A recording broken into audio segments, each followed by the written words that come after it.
Coucou les petites étoiles, j'espère que vous allez bien. Je vous retrouve aujourd'hui pour vous présenter ma palle pour le Summer Break Challenge 2ème édition. Je t'arrête 2 minutes si tu ne sais pas ce qu'est le Summer Break Challenge, je te laisse aller voir dans le petit livre parce que je pense que ça peut t'intéresser. Mais allez hop, c'est parti, je vais te présenter ma palle et tu vas voir que j'ai légèrement abusé sur le nombre de romans. Alors, approximativement, je me suis basée sur le nombre de 15, mais entre temps j'ai pas recompté. Mais je crois qu'il y en a toujours 15, mais j'en ai enlevé un petit peu parce que je me suis dit ça commence à faire beaucoup.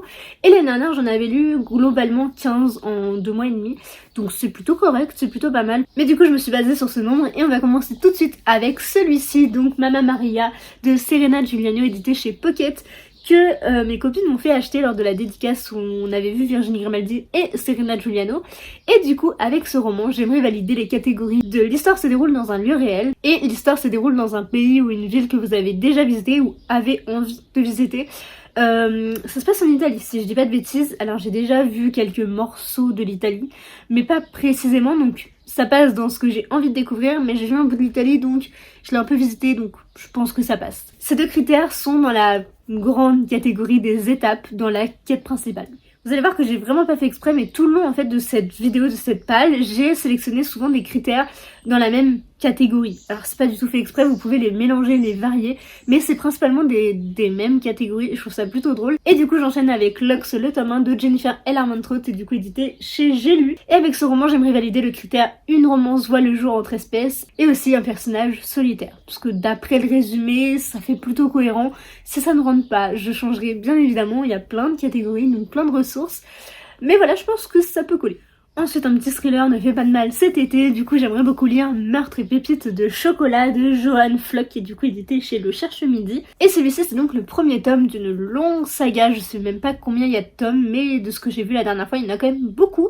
Mais déjà le premier ce sera pas mal. Et avec celui-ci j'ai pioché 2 critères dans la catégorie des péripéties, qui sont donc un meurtre à lieu, parce que c'est une enquête, un thriller, enfin bref tout ça. Vous voyez que j'ai pas été chercher bien loin, et aussi il faut résoudre une affaire, donc encore une fois j'ai pas été bien loin. Le prochain roman que je vais vous présenter, je vous le montre depuis beaucoup trop longtemps, et j'espère vraiment que je vais pas le lire pour le challenge, que je vais le lire avant, et que pour le challenge je pioche le tome 3 pour justement avancer cette saga. Il s'agit donc de Anne d'Avalny, de Lucie Maud Montgomery, du coup édité chez Monsieur Toussaint Louverture. Et je l'ai mis dans toutes mes palles, je crois que ça fait plus d'1 an qu'il est dans toutes mes palles, voire plus, alors que j'ai adoré le tome 1, ça avait été un énorme coup de cœur de 2021. Non, c'est pas possible.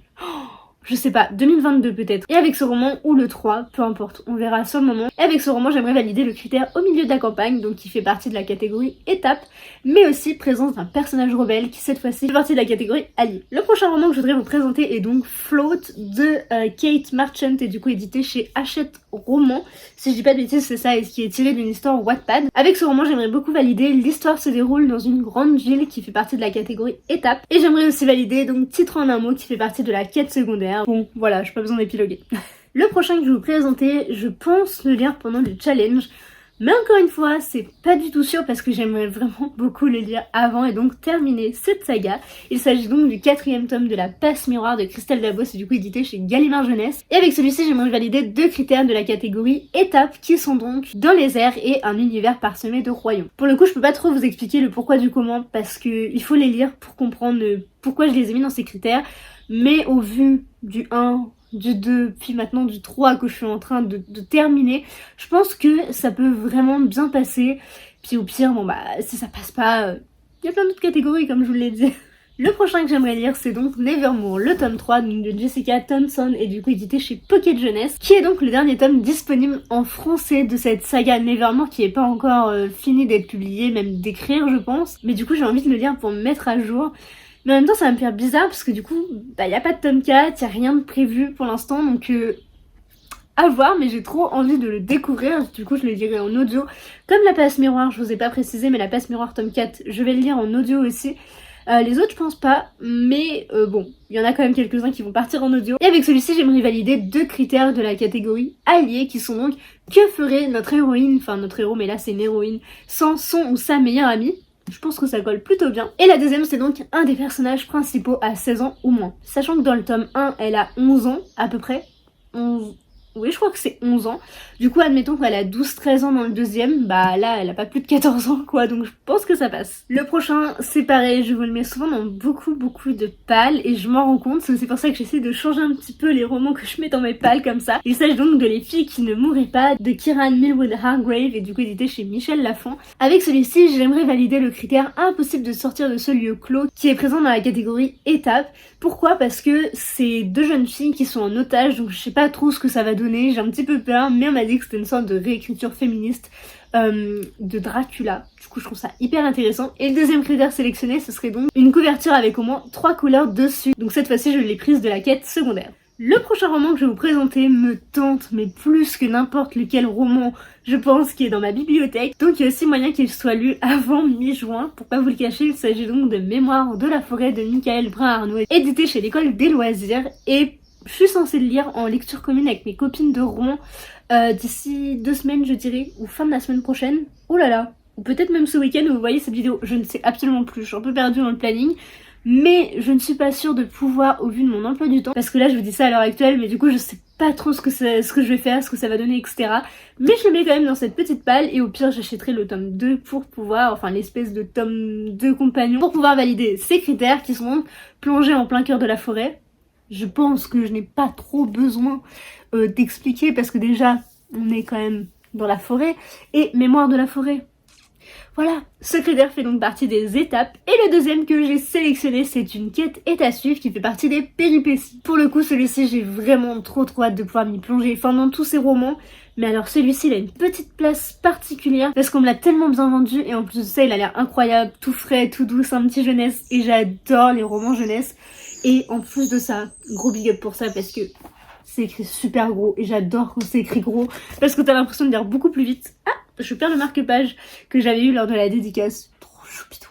Bref, voilà, j'ai trop hâte. Le prochain que je voudrais vous présenter, j'ai un petit peu galéré à mettre des critères pour le définir à part de la quête secondaire. C'était assez compliqué, sachant que le résumé, bah, il est super stylé et vraiment il donne trop envie. Mais ça indique pas énormément sur ce qui peut se passer et sur quels critères mettre. Du coup, il s'agit donc de L'héritière des abysses, que j'ai trop hâte de lire. Bref, de Rick Riordan, et du coup édité chez Albin Michel dans la collection Wiz. Et pourquoi j'ai trop hâte de le lire? Parce que déjà, c'est Rick Riordan. De plus, la jeune fille va partir à la conquête du Nautilus, donc qui est un peu une sorte de réécriture de Jules Verne, etc. J'adore, Jules Verne est un de mes auteurs préférés, donc comment vous dire que je suis ravie et que j'ai trop hâte de pouvoir m'y plonger. Je pense que ça va être vraiment incroyable. Et du coup, les critères que j'ai sélectionnés, c'est donc lire en one shot pour la quête secondaire, parce que j'avais pas vraiment d'autres idées, et pour l'instant, donc il va rester là.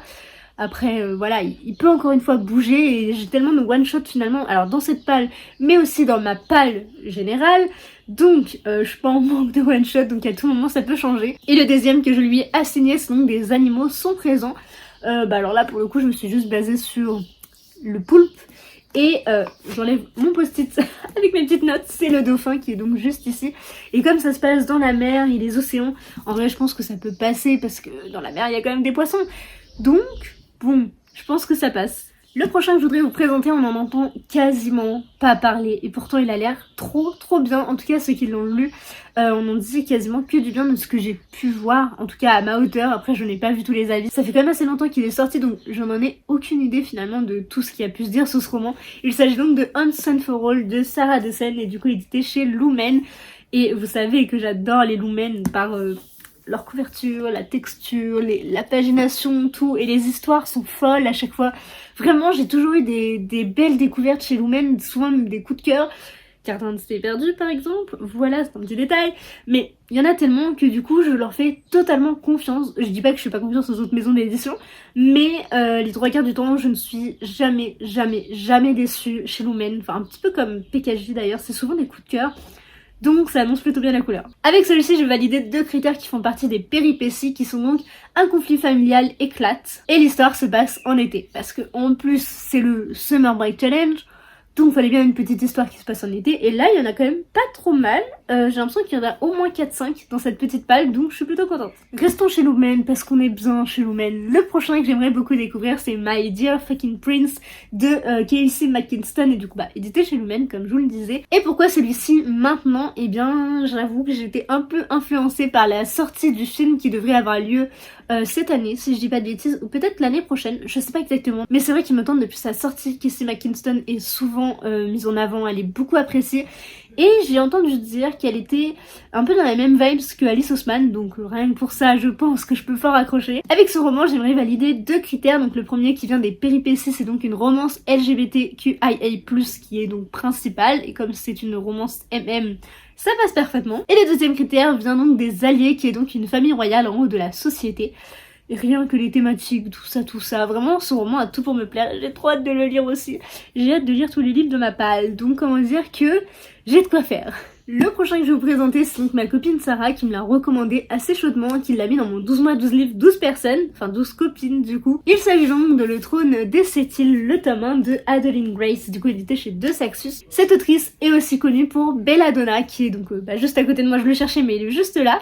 Et du coup j'ai trop hâte de lire aussi celui-ci, mais...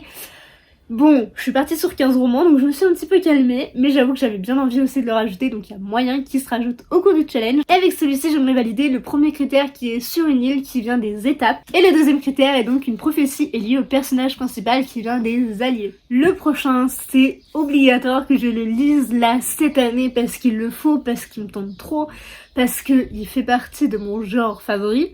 Donc déjà, avec tous ces petits indices, peut-être que vous avez deviné. En plus de ça, c'est ma copine Joanne qui me l'a offert, donc ça pourrait être vraiment trop cool de pouvoir en discuter avec elle vu qu'elle l'a déjà lu. Il s'agit donc de Absolu, le tome 1, Les Mobilisés de Margot de Seine, et donc édité aux éditions Castelmore, donc dans la collection Big Bang.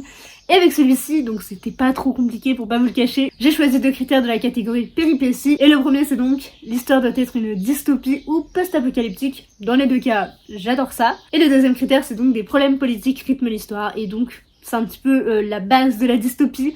Donc vraiment j'ai trop hâte. Puis en plus on m'a vraiment beaucoup dit, je l'ai beaucoup lu, etc. Il y avait des vibes à Hunger Games, le labyrinthe, etc.